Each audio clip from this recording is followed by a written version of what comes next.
बगैर वक्त गंवाए सबसे एक एक रिएक्शन आपसे मोहन जी। देखिए, राधा एक तत्व है, राधा भाव है। जिस प्रकार से अपने इष्ट के विषय में भाषा का प्रयोग किया गया वो निंदनीय है। लेकिन उसमें कुछ रेफरेंसेस दिए गए, उस पर मैं बाद में आऊंगा। नहीं, पुराणों में आप जाएंगे तो बहुत कुछ खुलेगा।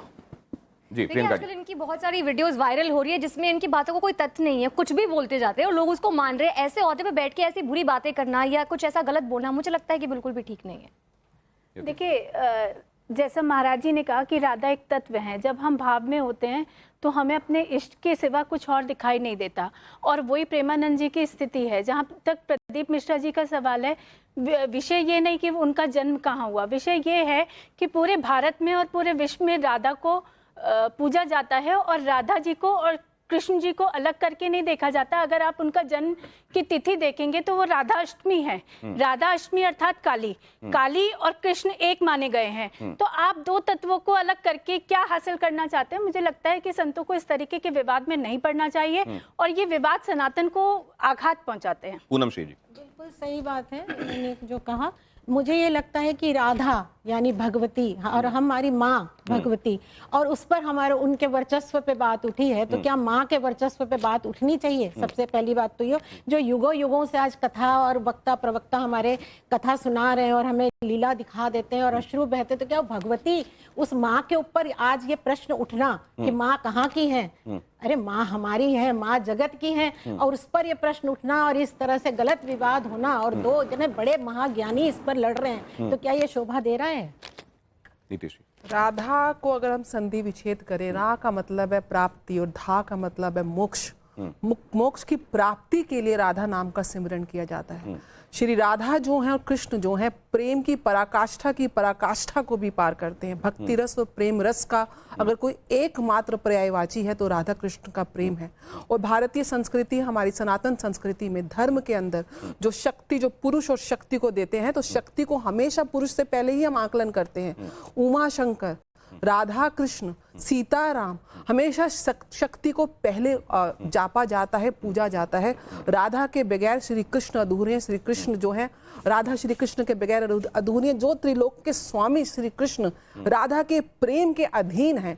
कण कण में ब्रिज के रज रज में राधा का वास है।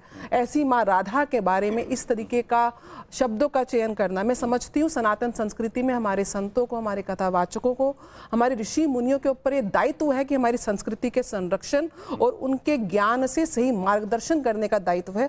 उसको जिम्मेदारी से व्यास गद्दी के माध्यम से निभाना चाहिए। ठीक। हाँ, देखिए दिनेश जी, मैं तो ये कहूंगी कि राधा रानी प्रेम है, राधा रानी भक्ति है, राधा रानी तपस्या है, और ऐसे में 5000 साल बाद भी अगर राधा हमारे बीच जीवंत है तो कुछ तो उनका मतलब चरित्र श्रेष्ठ होगा।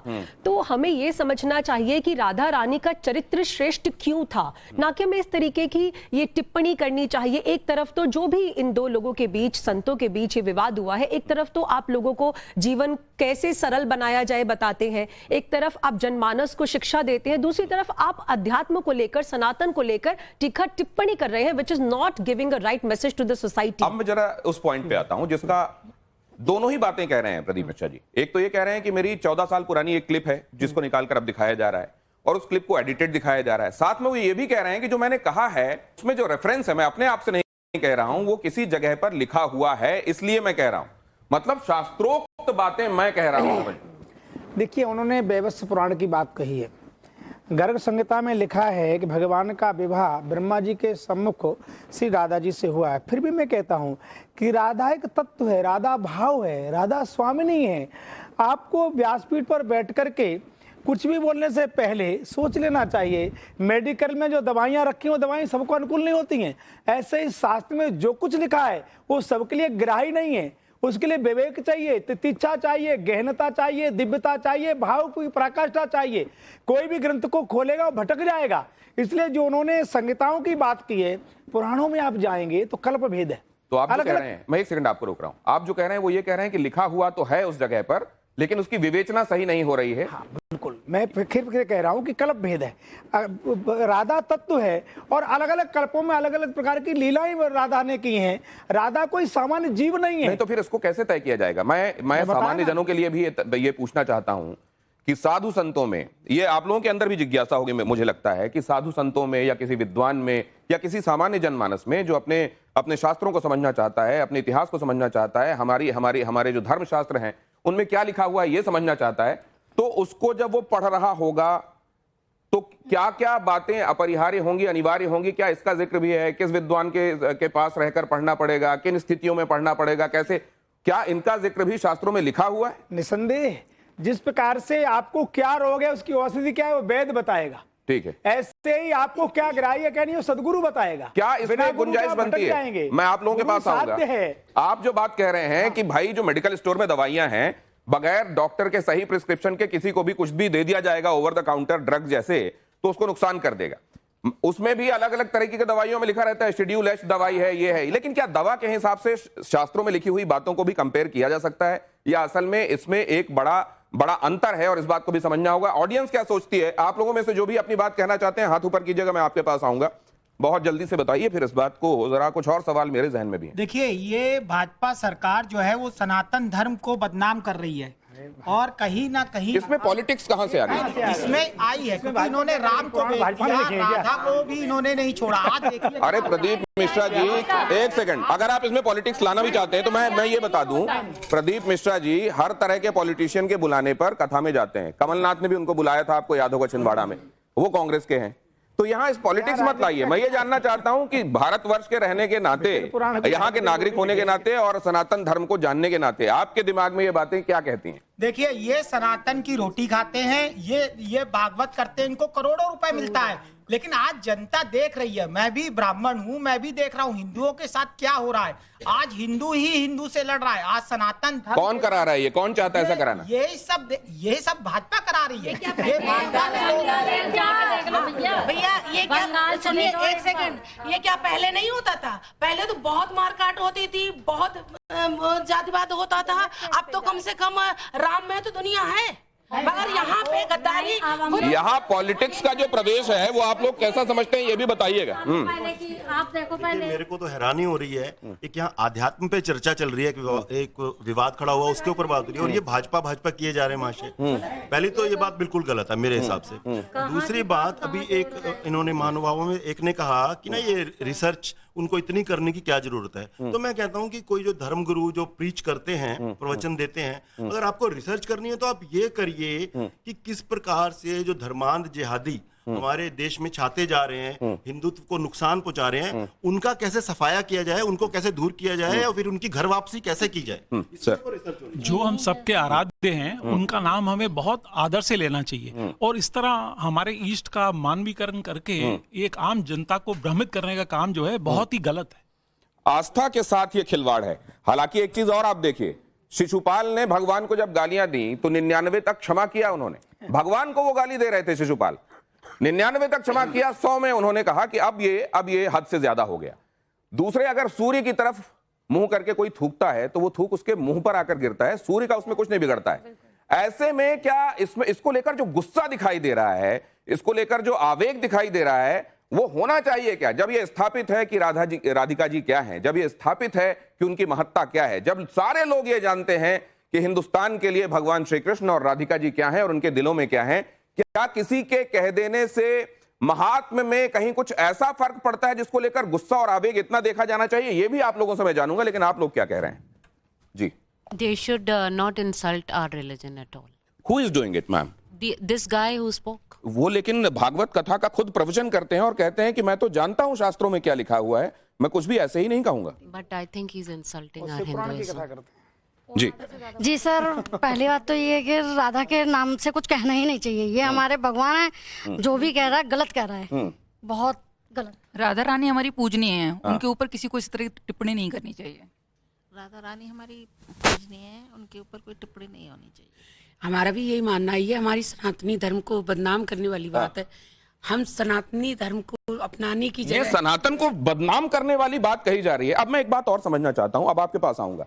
सनातन धर्म को जो खुद उसका प्रवर्तन कर रहा है, प्रवचन कर रहा है, वो सनातन को बदनाम क्यों करना चाहेगा?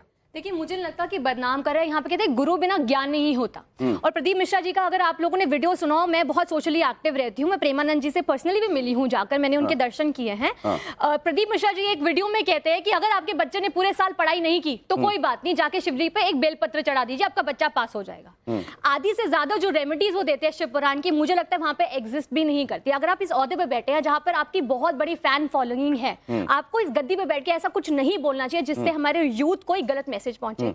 और किसी भी तरीके का ज्ञान देने से पहले आपको खुद ज्ञानी, आप ज्ञानी, बहुत ज्ञानी हैं आप, लेकिन आप ऐसी टिप्पणियां ना करें जिससे हमारा युवा जो है उनका माइंड डाइवर्ट होता है। और मुझे लगता है जो प्रेमानंद जी की तरफ से स्टेटमेंट आ रही है, उन्होंने कुछ कहा था कि एक संत कभी श्राप नहीं दे सकता, वो उनका प्रेम है जो उमड़ कर बाहर आ रहा है। उस गुस्से में भी प्रेम है, संत के गुस्से में भी प्रेम होता है। आप मैं भी यही कहना चाहती हूँ। मुझे तो ये लग रहा है कि आज युगों से ये कथाएं चल रही हैं, प्रवक्ताएं हैं, तो ये अचानक से ये कहाँ से ये एक लाइन आ गई कि माँ कहाँ से है और बरसाना से है या नहीं है, और इतने ज्ञानी लोग अचानक से इनके दिमाग में ये प्रश्न आता है। अब ये हुआ है कि उन्होंने एक माँ पर एक लाइन बोल दी, अब उससे क्या हुआ कि एक बच्चा गुस्सा हो गया, है ना, माँ का बच्चा गुस्सा हो गया, क्योंकि सबकी आस्था को ठेस पहुंची। और सबसे बड़ी बात है कि जहाँ ज्ञानी ये इतने बड़े बड़े विदुषी इतनी कथाएं करके क्रोध को शांत करने की बात करते हैं, वहीं वो लड़ रहे हैं आपस में। लेकिन सवाल मेरे दिमाग में जो आ रहा है वो ये आ रहा है कि सनातन के ही मानने वाले दोनों हैं।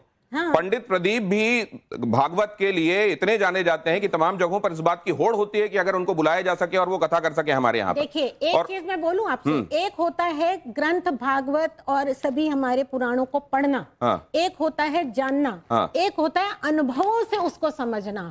अपने जो आपने पढ़ा, आपने उसको कितना पिया, कितना तो अब ये बताइए कि इसका अब देखिए, अगर समाज के बीच में जाकर आप तमाम लोग मुझे बताइएगा प्लीज, यतिमा आप बताइएगा कि अगर समाज में जाकर कोई प्रवचन कर रहा है, लोगों को उपदेश दे रहा है, तो उसका अधिकारी कब बनेगा, इसके हिसाब से फिर कोई सर्टिफिकेशन होना चाहिए, कोई एक ऐसा स्तर बनाया जाना चाहिए कि क्या इसने पढ़ा, क्या इसने समझ लिया, क्या इसने मनन कर लिया, और क्या अब ये अधिकारी है कि लोगों के बीच में बोल सके, क्या कहना है क्या नहीं, इसका भान हो गया, क्या ऐसा कुछ होना चाहिए, ऐसी व्यवस्था? बिल्कुल ऐसी व्यवस्थाएं होनी चाहिए। और वैसे तो आचार्य जितने भी आते हैं, प्रदीप मिश्रा जी ने भी भागवत का अध्ययन किया है और वो लगातार प्रवचन करते हैं, लेकिन जिस भाषा का वो प्रयोग कर रहे हैं, जिस शैली में वो श्री राधा जी का नाम ले रहे हैं, जिस तरीके से वो प्रश्न जिन खड़ा कर रहे हैं, ये बड़ा उनका जो मैनर है पूछने का, मैनर, जिस मैनर में वो नाम ले रहे हैं, अपमानित करने वाला, अपमानित। और बरसाना जो है, बरसाना तो श्री जी की भूमि ही कही जाती है, क्योंकि वहां उनकी, वहीं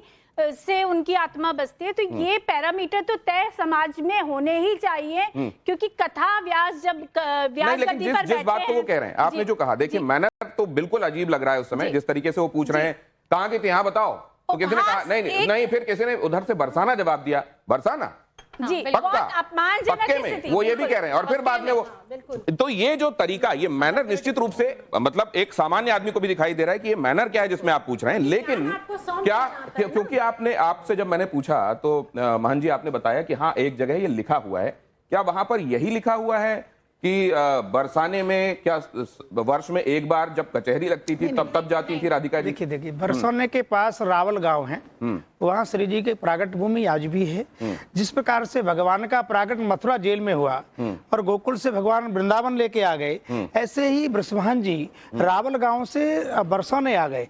बरस में एक बार नहीं जाते थे, वो बरसौना में रहने लगे, परमानेंट रहे हैं बरसाना में। बरसाना में जहाँ श्री जी विराजमान है वहीं पर खेली है श्री जी। मेरा कहना खाली इतना है कि भाव बस भगवान सुख निधान करना है। नहीं, क्या फिर उसमें ये अनय घोष वाली बात, ये तमाम बातें भी लिखी हुई हैं क्या? देखिए क्या है, मैंने पहले आपको निवेदन किया था कि पुराणों में जब आप जाएंगे तो कल्प के अनुसार कथाएं हैं। एक जगह कथा वैवस्व पुराण में आती है कि जटिला नाम की एक महिला थी, उसने भगवान की तपस्या की, प्रार्थना की कि मैं श्री जी को बहू के रूप में चाहती हूँ।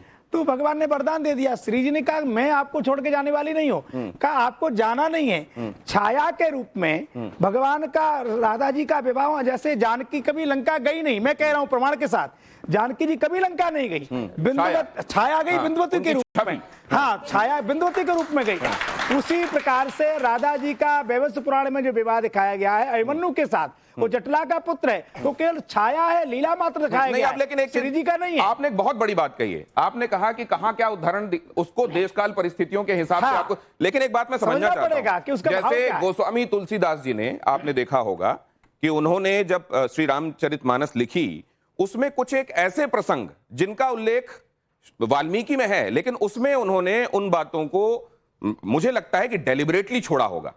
क्या जिस तरह के लोगों के बीच में आपका जो ग्रंथ है वो जाने वाला है, और आपको यह भी मालूम है कि पहल जब वो इसको पढ़ेंगे तो किस तरीके के एक्शंस रिएक्शंस होंगे दिमाग में, क्या इन बातों को देखते हुए भी बहुत सारी चीजों को हमारे धर्माचार्यों को, हमारे शास्त्रों को इंटरप्रेट करने वालों को भी ध्यान रखना चाहिए? साध्वी जी। बिल्कुल, देखिए दिनेश जी, यहाँ पर एक बहुत इंपॉर्टेंट एस्पेक्ट है, मुझे लग रहा है शायद हम उसे इग्नोर कर रहे हैं, वो ये कि पौराणिक लैंग्वेज जो होती है वो बहुत इजी नहीं है टू अंडरस्टैंड। उसके लिए आपको आध्यात्मिक तौर पर पहले तो आध्यात्मिक ब्रह्म ज्ञान की दीक्षा चाहिए। आपको जब तक वो दीक्षा नहीं मिलेगी आप पौराणिक लैंग्वेज नहीं समझ पाएंगे। जैसे फॉर एग्जाम्पल, अगर आप बिजनेस पढ़ना चाहते हैं, so you need to do MBA। लेकिन मैम, बड़ी माफी के साथ आपसे मैं एक बात जानना चाहता हूं, आप भी अगर नीति जी इसमें कुछ रोशनी डाल सकें। मान लीजिए कि किसी बड़े धर्मगुरु से कोई दीक्षित हैं, उन्होंने अपने शिष्य को कहा कि अब ये अधिकारी हैं कि जाकर कहीं पर प्रवचन कर सकें और अपनी बातें कर सकें। लेकिन मैं तो ये भी देखता हूं कि कई बार उनके जो उनके समकालिक जो दूसरे धर्मगुरु हैं, वो इस बात को कह देते हैं कि नहीं, ना तो उन्होंने इनको ठीक से बताया और ना ये उनको ठीक से बता रहे हैं, जनमानस को ठीक से बता रहे हैं। तो इस तरह में सर्टिफिकेशन की कोई ऐसी व्यवस्था कहां से आएगी जिसमें कहा जाए कि अब इसमें कोई विवाद नहीं रहेगा? देखिए, वास्तविकता में अगर आप सोचिए, जो मानव योनि है, मनुष्य योनि है, वो जो हमारे शास्त्र हैं, हमारे पुराण हैं, हमारे उपनिषद हैं, उनका जो डीप नॉलेज है उसको पार पाने में संभव नहीं है। और अगर आप वो पार पा जाते हैं तो आप इस योनि से परे हो जाते हैं। पहली बात तो ये मनुष्य योनि में संभव नहीं है कि आप सारे ज्ञान को इस शरीर के, इस देह के अंदर समा पाए। मैंने एक और बात देखी, और आप लोग अगर सहमत हैं तो बताइएगा, आपकी तालियां बताएंगी, कि अगर मान लीजिए मैं ईश्वर के किसी एक रूप में भरोसा करता हूं, जैसे कई लोग साईं बाबा को मानते हैं, कई लोग हनुमान जी को मानते हैं, कई लोग देवी जी के आराधक होते हैं, वैष्णव, शैव और शाक्त तो हम लोग जानते ही हैं, तो कई जगहों पर अपने धाम और अपने इष्ट को सर्वश्रेष्ठ बताकर असल में आज के जमाने में भीड़ को भी खींचने की एक जद्दोजहद होती है। क्या यह बात सही है? और क्या आपको यह लगता है कि ये बातें इसलिए भी कही गई हो सकती हैं कि उधर जाने वाले जो भक्तों का रेला है वो इधर आए? क्या ऐसा हो सकता है? देखिए, बिल्कुल 100% ऐसा हो सकता है। गुरु से आपने क्या सीखा और आगे जाके क्या डिलीवर किया, वो आपका दायित्व है। आपको गुरु ने अच्छी शिक्षा दी लाइन में सब और आगे जाके आपने क्या खत्म हो गए, सब गुरु हो गए, चेले खत्म हो गए। चक्कर ये चल रहा है, फॉर्मेट बनता जा रहा है और श्रद्धा का। क्या सब गुरु हो गए, चेले समाप्त हो गए? हाँ, कभी ऐसा हो वो पूनम जी कह रहे हैं सब गुरु हो गए। गुरु शिष्य का मतलब सीखने को तैयार है। गुरु है जो गुरुत्व को प्राप्त हो गया। गुरु बिन होय के ज्ञान, ज्ञान को होय विराग बिन, गावे वेद पुराण भगवतनी भजन बिन, गुरु बिन भवन तरह को ही जो बिरंच शंकर सम होय। गुरु गुरु होता है, प्रोफेसर होता है, स्टूडेंट स्टूडेंट होते। कभी सभी स्टूडेंट प्रोफेसर नहीं हो सकते, सभी प्रोफेसर स्टूडेंट नहीं हो सकते। लेकिन यहाँ तो सब बनना चाह रहे हैं। प्रत्येक गुरु को शिष्य बनना ही पड़ेगा। कोई भी गुरु बनना, उसे शिष्यत्व पहले स्वीकार करना पड़ेगा, तभी गुरु बन पाएगा। वही कहना चाह रहे हैं। और बहुत से लोगों के ऊपर जिम्मेवारी थी और इन्होंने अध्यात्म और श्रद्धा के विषय को पूर्ण रूप से व्यावसायिक बना दिया है। ये बहुत बड़ा कारण है, ये बहुत बड़ा कारण है। और कितने गुरु ऐसे आए हैं जो दूसरे धर्म के और केवल तिलक लगाया, गले में माला डाली और आपको आघात करने का प्रयास करे। मुगल जब आए थे यहाँ पे, सनातन संस्कृति में गुरुकुल होते थे, राजाओं के बच्चे भी गुरुकुल में जाके समक्ष बैठ के झोपड़े में रह के ज्ञान को प्राप्त करते थे। शास्त्र और शस्त्र दोनों का ज्ञान मिलता था। आज किसी ने बोला कि क्रोध संत नहीं कर सकता, धर्मो रक्षति रक्षता। अगर धर्म की रक्षा नहीं करेंगे तो धर्म भी आपकी रक्षा नहीं करेगा। क्रोध आना लाजमी है, श्राप देना। और यहाँ पे जब तलवार उठानी चाहिए तो उठानी चाहिए, अगर नहीं तो ऐसे लोग आके आपके धर्म को खंडित कर देंगे, धर्म का बदनाम कर देंगे। ये बात आपको दायित्व बनता है। हमारे यहाँ नागा साधुओं का प्रादुर्भाव भी इसीलिए हुआ ताकि धर्म की रक्षा की जा सके, शंकराचार्यों की मर्यादा भी तो नहीं। मैं एक दूसरी बात समझना चाह रहा हूं कि मान लीजिए कि इस तरीके के, ये आपको दिखाई दे रहा है कि इस तरह के केसेस पहले भी आते रहे हैं, कहीं पर कोई विवेचना हुई, उसने बहुत सारे लोगों का जो है वो उनकी आस्था को आहत किया। आगे भी इस बात का अंदेशा है कि इस तरीके की, क्योंकि आप लोग कह रहे हैं कि इसमें व्यावसायिक चीजें भी शामिल हो गई हैं, तो यह संभावना है कि ऐसा हो सकता है। क्या इसके लिए एक व्यवस्था, एक तो हो गई व्यवस्था हमारे कानून की, जिसमें सीधे सीधे आप जाएं, थाने में FIR लिखाएं और उसके बाद अदालत, कोर्ट कचहरी हो। दूसरी क्या व्यवस्था ऐसी होना चाहिए, क्योंकि आप धर्म संसदों में भी जाते होंगे, साधु संतों से भी आपकी मुलाकात होती होगी, क्या ऐसी व्यवस्था होनी चाहिए कि वहां पर एक अपना प्रोसीजर हो कि अगर कोई ऐसा केस आएगा तो उसको इस प्रोसेस से गुजरना होगा और दूध का दूध, पानी का पानी। जी, हमारे यहाँ 13 अखाड़े हैं। मैं वर्तमान अखाड़ा परिषद का प्रवक्ता भी हूँ। हमारे यहाँ अखाड़ों की पद्धति ये थी 12 वर्ष तक जो साधु बनता था 12 वर्ष तक कहीं उपदेश नहीं कर सकता, हमारी परंपरा थी। उसे अपने गुरु के पास रहना पड़ेगा। 12 वर्ष रहो संतों की टोली, तब समझो एक कहीं बोली। तो आज क्या है, गुरु शिष्य का संबंध कहीं ना कहीं व्यवसाय प्रधान हो गया, अर्थ प्रधान हो गया है। और मैं एक इस प्रसंग के लिए कहना चाहता हूं, आज भी आप वृंदावन में जाएंगे, रंग जी के पीछे आज भी गोपेश्वर हैं। भगवान शिव की वो कथा करते हैं, वही भगवान शिव गोपी के रूप में जाकर के महाराज में प्रवेश कर रहे थे, जिस महाराज की अधेश्वरी राधा जी हैं। भगवान शिव गोपी बन के गए थे। तो कम से कम ये ध्यान रखना चाहिए। हाँ, गोपेश्वर आज भी विराजमान है। तो भगवान शिव तो वैश्वा नाम शंभु, ऐसे भगवान शिव के जो आप उपासक हैं तो आपको दूर दूर तो कल्पना नहीं करना चाहिए थी। इस प्रकार की बातें कहने से लोगों की श्रद्धा का दोहन होता है। इस प्रकार की भाषा का प्रयोग किसी को भी नहीं करना चाहिए, करता है तो आपने जो बात कही थी, हमारी आचार संहिता आवश्यक है। संविधान के साथ साथ धार्मिक आचार संहिता होना चाहिए कि कोई जैसे अकाल तख्त है, ऐसे तो हमारे इसमें विचार विमर्श हो रहा है। निसंदेह हमारे यहाँ होगा कि जब तक वहां पर आचार संहिता नहीं बनेगी, आपने सनातन के विषय में कुछ बोला, उसका स्पष्टीकरण देना पड़ेगा। नहीं दोगे तो उससे पहले आप कोई प्रवचन नहीं कर पाएंगे, कथा नहीं कर पाएंगे। ये नियम महंत जी, आपको नहीं लगता कि पहले ही बहुत डिलेड है, अब इसमें बहुत डिले नहीं करना चाहिए? निसंदेह हम प्रयागराज का कुंभ हमारा अगली बार लग रहा है और भगवान चाहेगा तो अखाड़े से मिलकर के उस पहले घोषणा। अब जरा एक और इसका एक दूसरा पहलू देखिए कि अगर मान लीजिए ये व्यावसायिक प्रतिस्पर्धा की वजह से भी हो रहा है, इसमें कोई व्यापारिक प्रतिद्वंदिता भी है, अगर मान ले कि ऐसा है, तो भी आप देखिए कि जाकर बात जो बॉइल डाउन होती है वो लक्ष्मी जी पर होती है। वो भी श्री जी के चरणों में ही बात जाकर पूरी हो रही है। तो ये भी मैं खैर ये तो लाइटर नोट पर, लेकिन मैं अब दूसरा ये समझना चाहता हूं।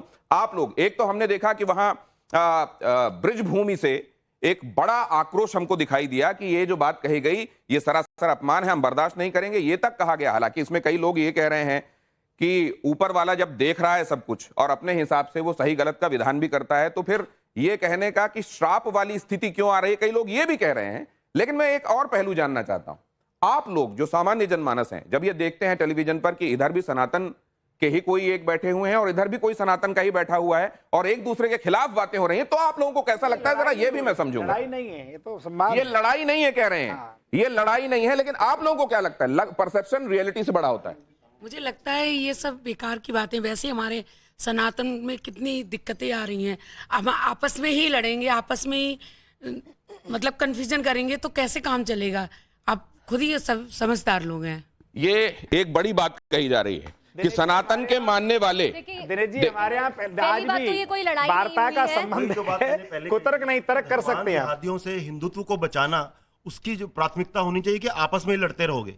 तो यही चीज है कि भाई अगर इनको रिसर्च भी करनी है तो वो ये करें कि हिंदुत्व को कैसे बचाया जाए। नहीं तो आप कह रहे हैं कि क्या फिर ब्रिजभूमि से इसका रिएक्शन नहीं होना चाहिए था? नहीं, बिल्कुल रिएक्शन। मैं कह रहा हूं कि उनको, प्रदीप जी को ये सब कहना ही नहीं चाहिए था अनाप शनाप, उनको ये सब बोलना ही नहीं चाहिए था। उल्टा उनको अपनी एनर्जी, अगर उन्हें ज्यादा रिसर्च करनी है, इस चीज में लगानी चाहिए कि हिंदुत्व को कैसे बचाया जाए धर्मांध जिहादियों से जो कि छाते जा रहे हैं हिंदुस्तान पर। ये तो हिंदुओं की आस्था पे बहुत बड़ा वो है कि गलत है। तो इसका करेक्शन कैसे होना चाहिए आपके हिसाब से? करेक्शन ये है कि भाई ये तो अपनी जमात इकट्ठी करने के लिए इन्होंने जो वचन बोले गलत बोले। जो सनातन में जो खिंचाव हो रहा है जनता का, उसमें जो भ्रमित करने के लिए किया जा रहा है ताकि लोग बटे इसमें। तो ये करवा कौन रहा है आपके हिसाब से? किसका दिमाग हो सकता है सबके पीछे? इसमें कुछ जो कथावाचक है, जो अभी नए नए आया है सोशल मीडिया पे, ये वो कर रहे हैं। नहीं, एक बात और देखिए, एक होती है जाने अनजाने हो गई गलती, एक होता है पूर्ण नियोजन के साथ किया गया कोई अपराध। ये जो है ये सुनियोजित तरीके से की गई बात लग रही है या अचानक कोई बात हो गई है? जो एक तो आपने ब्रज की बात कही, तो ब्रज में क्या कहा जाता है कि वृंदावन के वृक्ष को मर्म न जाने कोई, डाल डाल और पात पर राधे राधे हो। जहां का पत्ता पल्लव भी राधे राधे बोलता है, ऐसे राधेश्वरी के विषय में कुछ कहोगे तो ब्रज मौन कैसे रहेगा, भक्त मौन कैसे रहेंगे? ये आघात है। और मैं फिर कह रहा हूं कि देखिए, जब तक आपको पूर्ण पारंगत न हो जाए, लोग लिख देंगे भागवत भास्कर पर मंगलाचरण नहीं आता, भागवत के विषय में कुछ आता जाता नहीं है। तो पहले आप परिपक्व हो जाइए। आप डॉक्टर देखो, झोला छाप डॉक्टर में नहीं, आपने एक बात कही कि आपको पता नहीं है, आप अनाधिकार चेष्टा कर रहे हैं। आप केमिस्ट्री के प्रोफेसर हैं, आप फिजिक्स के बारे में चीजें बताने जा रहे हैं। नहीं, ये एक बात हो गई। दूसरी बात यह हो गई कि मैं केमिस्ट्री समझता तो हूं, लेकिन मुझको दूसरी केमिस्ट्रीज भी समझ में आ रही हैं, जिसमें अर्थ की केमिस्ट्री भी है, जिसमें भीड़ की केमिस्ट्री भी है, और इसलिए मैं कुछ गलत, ये सुनियोजित लग रहा है या अचानक हो गई बात लग रही है? निश्चित रूप से मैंने आपको क्या बोला कि अपने आप को भीड़ से अलग करना, कैसे डाइवर्ट करके अपना एक प्रकार से, तो ये गलती नहीं हो गई है अचानक? नहीं, this is deliberately done with half knowledge. और उसके बाद आज उनका दायित्व ये था कि आज वो पश्चाताप के लिए आगे आते, माफी मांगते और कहते मेरी वाणी से गलत शब्द निकल गया, मैं माफी मांगता हूँ। इतनी सी बात थी, और आज इसी की वजह से सनातन संस्कृति बदनाम होती है। नहीं तो वो ये कह रहे हैं कि वो तो कह रहे हैं कि मैं जाऊंगा राधिका जी के दरवाजे पर झाड़ू लगाऊंगा, वो ये सब बातें तो कह रहे हैं। हाँ, तो कहना और उसको डिलीवर करना आपने पहले, ये अब कह रहे हैं ना, क्योंकि जब इतना विरोधाभास देख लिया तो अब ये गलती हुई है या सुनियोजित तरीके से किया गया कोई काम? देखिए दिनेश जी, अगर आप उनकी शैली को देखेंगे, जिस तरीके से वो बार बार क्वेश्चन कर रहे हैं लोगों से कि राधा जी कहाँ रहती थी, राधा जी के घर वाले कौन थे, क्या मतलब जो उनका वे ऑफ टॉकिंग है तो बिल्कुल सुनियोजित तरीके से है, और भावनाओं को आहत होना बहुत जायज है, क्योंकि राधा कृष्ण हमारे इष्ट है, हमारे आराध्य हैं। भारत आस्था का देश है, कि हम आस्था पे चोट बर्दाश्त नहीं कर सकते। सोच समझ के किया गया काम है। अगर सोच समझ के नहीं किया गया, आप देखो वो कह रहे हैं मेरे 14 साल पहले की वीडियो है, 14 साल पहले की वीडियो अब नोटिस में आई है। देयर इज अ थिंग,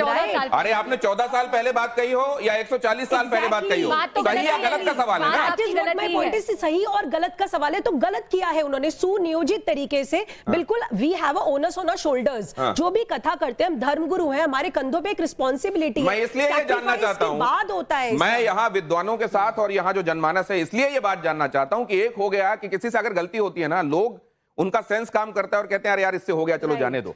दूसरा होता है नहीं, इसने जानबूझ के किया है, इसको तो इसने जो किया है वो भुगतना पड़ेगा। मैं इसलिए समझना चाह रहा हूं कि इसको किस श्रेणी में रखा जाना चाहिए। मैम गलती अगर सोच के करियो तो वो अपराध है, वो गलती नहीं है, तो इसको अपराध की श्रेणी में रखा जाना चाहिए। मुझे ऐसा लगता है कि जहाँ इतना उन्होंने ज्ञान लिया है और जितने भी ज्ञानी लोग हैं उनके शब्दों में एक मर्यादा जरूर होनी चाहिए, और अगर उनसे भूल हुई है इतनी बड़ी बात पर, जब वो वक्ता हैं और लोग उनको फॉलो करते हैं, तो उनको जरूर पश्चाताप करके बोलना चाहिए कि हाँ ये मुझसे बहुत बड़ी गलती हुई, मैं इसके लिए क्षमा प्रार्थी हूँ। इस तरह की बात उन्हें जरूर देशवासियों के सामने और सभी सनातनों के सामने बोलना बहुत। तो ये अनाधिकार चेष्टा है या जानबूझकर किया गया काम है महंत जी?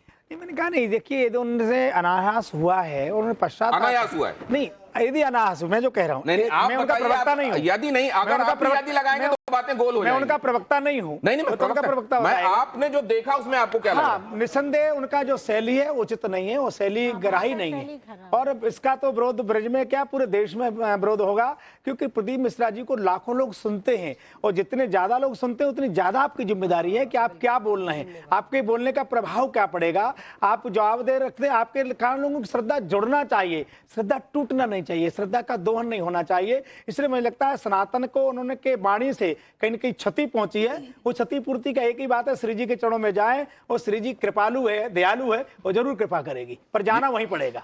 ये एक बात मैं और जानना चाहता हूं, इस संदर्भ विशेष के हिसाब से समझना चाहता हूं। अब जैसे साईं बाबा के बारे में भी कई बातें सामने आती हैं, और कई संतों ने तो मंच से ये भी कहा है कि वहां जाकर साईं बाबा कुछ नहीं है। ये देखिए, ये जो बात आ रही है, अब देखिए कई लोगों के लिए, मैं एक बात जानना चाहता हूं, मैं एक बात जानना चाहता हूं कि शास्त्रों में जो बात लिखी हुई है उसको शास्त्र सम्मत, उसमें जो लिखा हुआ है उसके आगे पीछे कुछ नहीं, क्या उसी नहीं, मैं एक बात जानना चाहता हूं, क्या आस्था को सर्वोच्च मानते हुए, आपका आस्था का केंद्र कोई भी हो सकता है, ये मानते हुए कहीं पर भी या शास्त्रों के हिसाब से, शास्त्र सम्मत, अगर शास्त्र सम्मत होना चाहिए तो लाइन बाय लाइन होना चाहिए या इंटरप्रिटेशन की गुंजाइश के साथ होना चाहिए? नहीं, देखिए जो उसका अक्षर से पालन करना साधक का कर्तव्य है।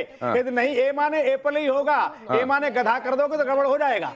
मैं एक चीज बोलूंगी, शास्त्र ये नहीं, मैं ये दोनों बातें जानना चाहता हूं, आपके हिसाब से डेलिबरेट है या अचानक हो गया? नंबर एक। नंबर दो, आस्था अगर ए के संदर्भ में, बी के संदर्भ में, सी के संदर्भ में लागू है तो क्या डी के संदर्भ में भी लागू होगी, या शास्त्र में जो लिखा हुआ है लाइन बाय लाइन उस हिसाब से चलना होगा? जहां तक साईं का सवाल है तो किसी शास्त्र में, कम से कम सनातन के किसी शास्त्र में साईं का जिक्र नहीं है, और हम बहुत अच्छी तरह से जानते हैं कि एक सेकंड कितना भयंकर प्रोपोगंडा हमारे खिलाफ चलाया गया कि शिवजी के ऊपर साईं बैठा दिए गए जब जागरण होते हैं। ये आपने भी देखा होगा दिनेश जी। मैं आपसे एक बात जानना चाहता हूँ यतिमा, सुनिए जी, अभी भी वहां पर मंदिर है, वहां पर सुबह आरती हो रही है, शाम आरती हो रही है, वहां पर पुजारी हैं, पंडित हैं, वहां दर्शनों के लिए लोग जा रहे हैं। एक सेकंड, अगर ये शास्त्र सम्मत नहीं है तो फिर क्या अखाड़ों की तरफ से, क्या संतों की तरफ से इसके लिए पहल होनी चाहिए? किया ना, अखाड़ों ने तो विरोध किया साईं बाबा का, आज भी कर रहे हैं हम लोगों ने तो आज भी कर रहे हैं। साईं बाबा देखिए 18 पुराण, 6 शास्त्र, 4 वेद,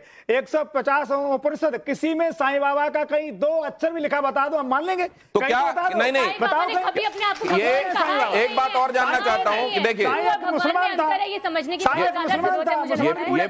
ये जो बात कही जा रही है, मैं सिर्फ इसलिए ये बात जानना चाहता हूं कि हर एक व्यक्ति शास्त्र नहीं पढ़ा हुआ होता, उसको शास्त्र के बारे में पूरी जानकारी नहीं होती, लेकिन क्या उस स्थिति में भी उसकी आस्था का सम्मान होना चाहिए या नहीं होना चाहिए, ये मैं जानना चाहता हूं। होना ही चाहिए। और जो आप कह रहे हैं ना कि हम लोगों ने शास्त्र नहीं पढ़ा होता, दिस इज कर्टसी कांग्रेस, क्योंकि कांग्रेस ने ऐसा कर दिया था कि जो बहुसंख्यक हैं उनको धार्मिक शिक्षा नहीं दी जाएगी। नेहरू ने यह प्रावधान बना दिया था। इसी वजह से हम लोग कॉन्फिडेंट नहीं होते अपने धर्म शास्त्रों के बारे में, पता नहीं होता कि गीता में कितने अध्याय। एक और पहलू सामने आ रहा है, मतलब इससे चाह कर भी आप पॉलिटिक्स को अलग नहीं कर सकते। एक पहलू यह सामने आ रहा है कि हमको अपने ही धर्म ग्रंथों के विषय में, अपनी ही जड़ों के बारे में पता नहीं लगने दिया गया, पढ़ाया नहीं गया, और इसलिए हम उसको लेकर कॉन्फिडेंटली कुछ कह नहीं पाते। ये एक बात भी सामने आ रही। हमारी पढ़ाई में कहीं धार्मिक शिक्षा है ही नहीं, जबकि होनी चाहिए, वो हमारे में होनी चाहिए, जबकि और संप्रदाय में होती है। लेकिन इसको लेकर तो विरोध होता है, खासतौर से वामपंथियों की तरफ से होता है कि इसमें धर्म कहां से आ गया, और वो तो धर्म को अफीम तक कहते हैं।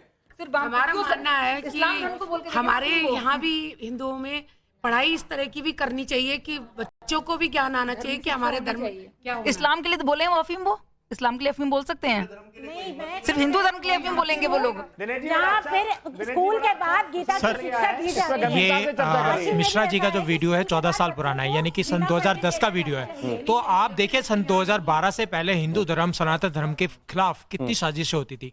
तो मुझे ये लगता है कि ये वीडियो भी उसी साजिश के तहत एक लोड किया गया था।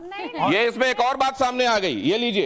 एक पहलू ये भी है कि जब भारतीय जनता पार्टी अभी केंद्र में नहीं आई थी, उसके पहले का ये वीडियो है। तो क्या उसके पहले वीडियो, ये जो वीडियो है वो ये दिखा रहा है कि जानबूझकर किसी सैबोटाज की कोशिश की जा रही थी? ये भी एक बात सामने आ रही। नहीं, शायद हो सकता है षड्यंत्र हो, बात अलग है। पर मैं तो फिर कह रहा हूं, जैसे अभी बड़ी अच्छा प्रसंग चला है कि हम आने वाली पीढ़ी को क्या दे रहे हैं। अभी बड़ा प्रसंग, गुरुग्रह पढ़ने गए रघुराई, अल्पकाल सब विद्या पाई। हमारे यहाँ गुरुकुल थे, और गुरुकुल में पढ़ करके क्या आते थे? प्रातः काल उठ के रघुनाथा माता पिता गुरु नाम है माता, माता पिता का सम्मान करते थे। आज हमारे बच्चों को दिशाहीन बनाया जा रहा है। लेकिन एक बात बताइए, जन्मदाता को डेढ़ बोल रहा है, डेढ़ माने मरा हुआ।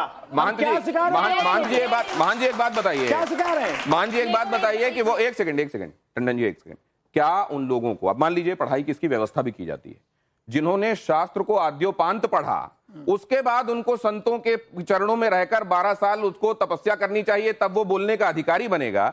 तो ये तो और हाफ नॉलेज हो जाएगा, जैसा आप लोग कह रहे हैं कि अगर थोड़ी मोड़ी चीजें पढ़ा दी गई, उस हिसाब से वो जाकर फिर बातें करेंगे लोग। निवेदन कर रहा हूं, जब आप कितना ही पढ़ लें, जब तक जैसी संगति में कौन को संगत पाए नसाई रहे नीति मते चतुराई।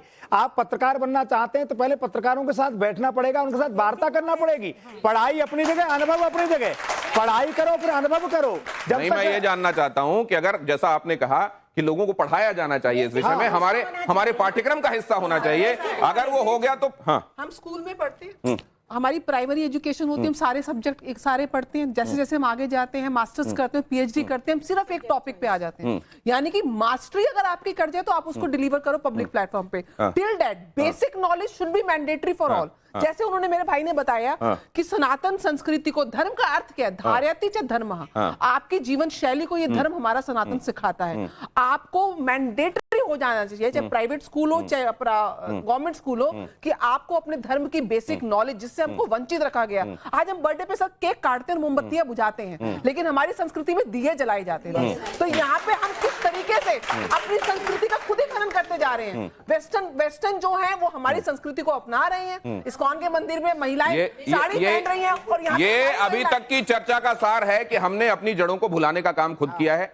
बीच बीच में जब ऐसे केसेस सामने आते हैं तो हम एक बार फिर से उसके पुनरावलोकन के लिए मजबूर होते हैं, लेकिन कोई कोर्स करेक्शन नहीं होता। यहां से ऐसा नहीं होता कि अब यहां के बाद इस तरह की सिचुएशन फिर से ना बनने पाए। इस तरह की स्थितियां फिर से ना बने, आस्थाएं आहत ना हो, शास्त्रों के संदर्भ में ज्ञान तो हो लेकिन उनके बारे में उसका भावार्थ भी पता हो और वो संतों की संगति में पता हो कि उसकी विवेचना कैसे की जानी चाहिए, ये भी ज्ञान का ही हिस्सा हो। ये होने के लिए एक व्यवस्था बनानी पड़ेगी, ये तो स्पष्ट समझ में आता है। और अगर वो बनने में अभी देर है तो सबसे पहले तो ये करना चाहिए कि हम एक दूसरे की आस्थाओं का सम्मान करना सीखें और जहां जो जरूरी नहीं है उस बारे में बोलने से बचें। क्योंकि यहां यह नहीं लग रहा था कि राधिका जी का प्रसंग लाकर उस बारे में कहा जाना आवश्यक था, क्योंकि बातें वहां असल में कुछ और हो रही होंगी, तो फिर वहां पर बीच में ये बातें लाकर इस तरीके से उसका विवेचन करना आवश्यक क्यों था। तो जहां पर जो जरूरी नहीं है उससे बचा जा सकता है क्या, ये बहुत सारे सवाल हैं, बहुत सारे सवालों के जवाब मिले, लेकिन कईयों के जवाब अभी आने वाले दिनों में मिलेंगे। और आप सब लोग कम से कम ये चर्चा इतनी एनलाइटनिंग हुई होगी कि आने वाले दिनों में हमको एज एन इंडिविजुअल क्या करना है और किससे बचना है ये हमको पता चलेगा। बहुत धन्यवाद आप सभी लोगों का चर्चा में जुड़ने के लिए और अपनी बातें हमारे साथ शेयर करने के लिए। हमारे साथ जो प्यारी सी ऑडियंस थी उसका भी बहुत धन्यवाद। आप अभी भी कुछ कहना चाहते हैं लेकिन वक्त इजाजत नहीं दे रहा। बहुत धन्यवाद।